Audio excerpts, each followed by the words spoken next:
Last week I got an email from Saramonic. They said, we want to sponsor a video with the new Saramonic Ultra mic system. And I said, okay, what do you want this video to look like? And they said, all we want is a fair, honest review comparing this mic system to DJI's and to Rode's. I've been doing this 15 years. I have never heard of anything like this before. No company has ever had this much confidence in one of their products. And so I'm going to give them exactly what they asked for, a fair, unbiased review of the Saramonic Ultra mic system compared to the two industry leaders. All right, here's everything that comes in the box. We've got a battery charging case that looks almost identical to DJI's. We'll compare them side by side in just 1 second. Inside we have the receiver, again, looks identical to DJI's. And we have two transmitters.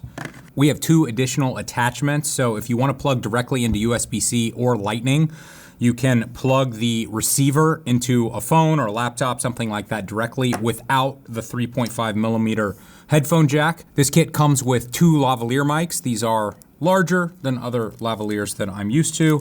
Two lavalier clips. We have two windscreens for those lavalier mics. And then we also have two dead cats for the transmitters themselves. And it looks like these snap right into the headphone jack here. That holds really tight. Okay, that works. We've got a USB-C cable, and we also have an antenna. And as far as I know, this is the first microphone in its class with an optional antenna. It will work without the antenna, but as I understand, the antenna simply gives it more range. So we'll put that to the test in just 1 minute. Before we start testing this product, let's compare it to the competition here, starting with DJI's Mic 2 system. As you can see, the charging case here is very similar. However, DJI's is smaller. Inside, you can see just how similar these systems are. The transmitter itself is about the same width, but it isn't quite as deep. So DJI is still winning when it comes to size by just a bit. It's kind of a similar story with the transmitters as well. DJI's is slightly smaller. We've got a very similar design with a standard clip and also the magnet built in. So if you want to use the magnet instead, you can with each of these units. Next up, we've got Rode's Wireless Pro mic system, and I've always preferred DJI's battery case because it was just a little bit more convenient and quicker. The way that Rode's system plugs in is with a USB-C port on the side of each unit, but because these are a square, every side looks the same. I'm always finding myself searching for that USB jack, and then I'm having to line it up and figure out which way it goes in the case to make the clip fit as well. DJI system and Saramonic's new system is much easier because these units are rectangular. You can easily tell where the top and the bottom is, and they snap in with magnets. So you just hold them right side up, place them straight down, they snap into place. It's just a little bit faster than Rode's system. The two transmitters are almost the exact same size. The Saramonic is a little longer, but a little less narrow, and of course Rode's is a square, but in terms of overall volume, I'd say these are almost identical. The transmitter, though, is a little bit smaller. Now, when it comes to the actual user interface, Saramonic has copied DJI almost exactly. There's this little horizontal touchscreen that allows you to pretty quickly get through the menu.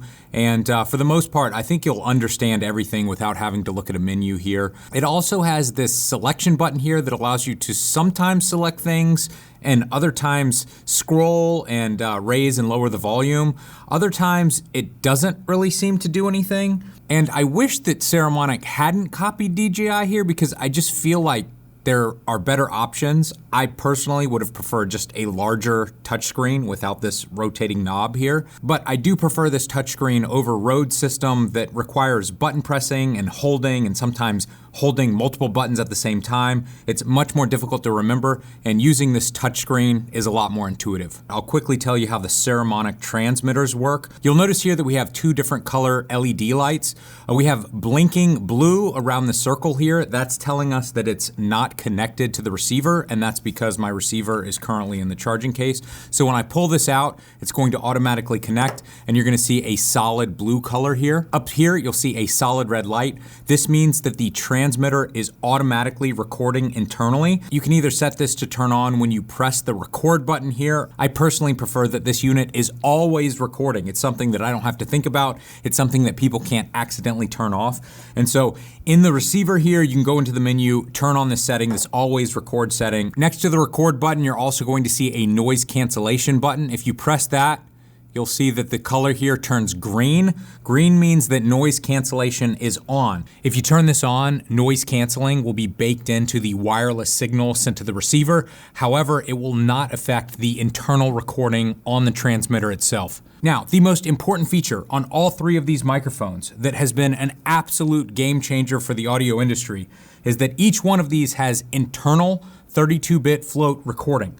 This means that every single one of these little transmitters has its own memory bank, and it records audio internally as well as transferring it wirelessly to each one of the receivers. So you're still gonna get wireless clean audio from the receiver that's gonna be plugged into your camera.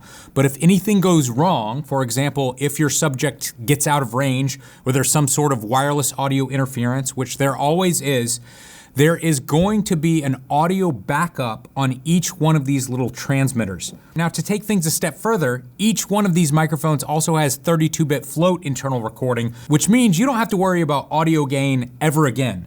Just a couple of years ago, you always had to worry about how loud your subject was because they might clip and it was going to sound horrible and distorted. Now, you don't have to worry about setting any sort of output or input levels. Each one of these microphones can record the entire dynamic range of audio, and basically you can set the volume after the fact and you're never going to have to worry about clipping. Now, 99.9% of the time, each one of these microphones is going to be able to record flawless audio internally. However, in the absolute loudest environments, let's say there's like an explosion or a car crash or you're trying to record an airplane taking off or something, the saramonic microphone actually has the widest dynamic range. So it has 130 decibels of dynamic range. I think it's called SPL. This is something that I'm not going to be able to test, and honestly, I will probably never need it. But if you find yourself recording extremely loud subjects like a spaceship taking off or something, then saramonic might be the winner for you. One little detail about downloading the internal recordings, both saramonic and DJI allow you to just plug in one of the transmitters and it just shows up on any computer like a little hard drive, and all of your audio files are right there for you to grab. Rode System requires that you use their special software, which isn't a huge deal to me because I just have a computer right here and it has the software on it. But if you were working with a team with multiple computers, certainly not everyone is gonna have this specialized software. So I personally think the saramonic and DJI system is much more convenient, being that you can grab those files without special software. All right, let's do an audio test. Can you hear a difference between these three microphones? All right, let's do an audio test. Can you hear a difference between these three microphones? All right, let's do an audio test. Can you hear a difference between these three microphones? Let's do an audio test. Let's do an audio test. Let's do an audio test. I just listened to that on my desktop monitors as well as headphones. It's clear to me that DJI sounds the worst, but now I need to decide who the winner is. Is saramonic better or is Rode? All right, let's do an audio test. Can you hear a difference between these three microphones? All right, let's do an audio test. Can you hear a difference between these three microphones? Let's do an audio test. Let's do an audio test. This is a tough one for me. I'm getting a little bit more clarity, a little bit more of the high notes. With the saramonic, I'm getting a much fuller sound out of Rode's microphone. All right, now let's get a little closer to my mouth. Which one of these microphones sounds the best? All right, now let's get a little closer to my mouth. Which one of these microphones sounds the best? All right, now let's get a little closer to my mouth. Which one of these microphones sounds the best? This test was much more clear cut for me. I definitely preferred the sound out of Rode. Saramonic comes in second and DJI third place. Now, the saramonic system comes with two lav mics that you can choose to use if you want to. I'm not sure if I have DJIs or not. I couldn't find them, but I do have Rode's, so let's put those to the test. Now let's do a test between the saramonic and the Rode's lavalier. Now let's do a test between the saramonic and the Rode's lavalier. This test is extremely close to my ears. I'm not sure I can choose a winner. All right, it's very windy outside. We're gonna do a range test. I've got the wind muffs on all of these. Let's see how it goes. The wireless signal for every type of wireless audio system struggles to go through water and struggles to go through things that are made of water like the human body. So even if a microphone can work over a long distance with direct line of sight, if the subject turns around and the signal has to penetrate their body, that's when you're gonna get a dropout. I was blown away when I came back and checked the footage to find that the saramonic system did not have a single dropout during this entire test. Barely see you guys way far away. To give you an idea of just how impressive this is, take a look at how quickly DJI's mics drop out. And with each of these, I would expect the range to be pretty bad when I'm facing away. And if you think that's bad, check out Rhodes that fails after just a few steps. All right, it's very windy outside. We're gonna do a range test. I've got the wind muffs on all of these. Let's see how it goes. All right, I'm just going to talk as I walk away. Now, being that each one of these mics does record internally, having the best range is less important than ever before, but it's still a pain in the butt to have to plug these in, download the audio, and then sync the audio up in post. So if you can get perfect audio wirelessly into your camera, I would choose that every time. Barely see you guys way far away. Barely see you guys way far away. Barely. Now, I did the test again with the included antenna that you can plug into saramonic system if you want to, and I certainly expected a better result. However, with this second test with the antenna, I actually had two very quick dead zones pop up. Is that I constantly have, I might have to go kiteboarding today.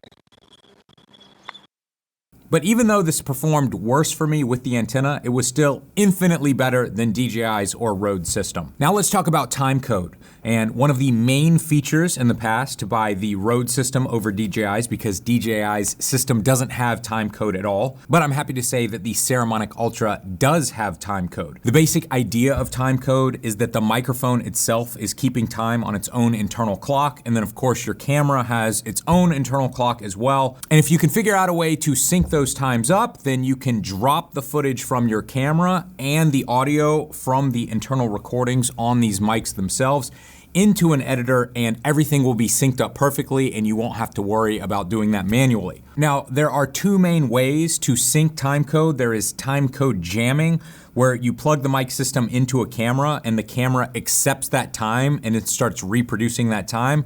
However, over a certain amount of time, usually over the course of a few hours, the two times will start to drift a little bit. So in many cases, you're going to have to jam the time into your camera multiple times per day. The other way to do this is to send the timecode signal on one of the channels of audio. Now, this probably sounds complicated, but it gets far more complicated when you want to add multiple microphones or multiple cameras all shooting at the exact same time, and then trying to sync it all up in post can be an absolute nightmare. So I'm not going to go any deeper into timecode right now. It deserves its own video, and I'll probably start working on that soon. But the bottom line here is that out of these three microphones, the only one that doesn't have this timecode feature is DJI. One other big feature with Saramonics mics is that they are water resistant, which you might think, why in the world would I need that? For some reason, I have found myself recording people in the rain a decent amount. We just recently released Photographing the World Japan 2, where we travel all over Japan photographing beautiful landscapes, and we find ourselves in the rain a lot. And Elia was using, I think, for that job, maybe DJI microphones. And so it was something that I was always worried about. Are these mics about to explode? How much rain can they actually handle? Luckily, they did survive. But having a microphone that's actually rated for water is a big deal to me. In conclusion, what are my thoughts on these three units? When it comes to the size of the units themselves and the charging case, I think DJI is still king. The charging case is slightly smaller than these other two units, and the transmitters themselves are the smallest and therefore the most convenient to use. Saramonic comes in second in this category with a very similar looking system, but the transmitters and the charging case itself are just slightly larger than DJI. When it comes to audio quality alone, I've got to give it to Rode. I feel like their microphone sounds the best to my ears. Saramonic comes in second place, a very close second place, and third place to me was a very obvious DJI. Each one of these microphones has 32-bit internal recording, meaning you don't ever have to worry about setting levels. You can't clip the audio anymore. Saramonic technically has the loudest SPL rating, which means it can record the absolute loudest things without clipping, like a space shuttle launch. So if you happen to be recording something like that, Saramonic is the clear winner. When it comes to wireless range, the Saramonic system wasn't just a little better than these other two mics. It was like 100 times better than these other two mics. I've never used a microphone with this type of range. If timecode is important to you, the Saramonic and Rode system allows you to jam timecode into a camera or embed it in the audio itself. DJI system can't do either.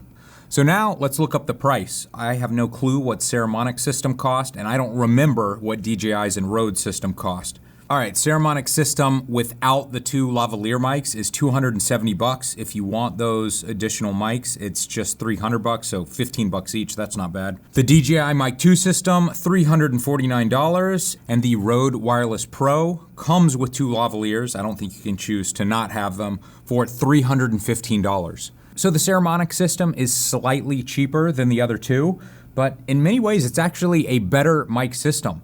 Not in every way, but in many ways it actually is. Hopefully I've given you enough information in this video that you can figure out which one of these mics is best for you. Thanks for watching this video, guys. I imagine if you've lasted this long, it's because you're a photographer. You're interested in photography. I want to invite you to join our photography contest that we have running every single month. The genre of the contest that's running right now is difficult photographs. So we specifically want to see some of the most difficult photographs you've ever taken, and we want to hear the story of what made those images so difficult to capture. You can check out all of the entries and upload your own images at fstoppers.com/contest. It's 100% free to join. You can win free prizes, and you can currently save 80% on one of the F-Stoppers tutorials for the next 30 days while we're running this contest. Check it all out at fstoppers.com/contests.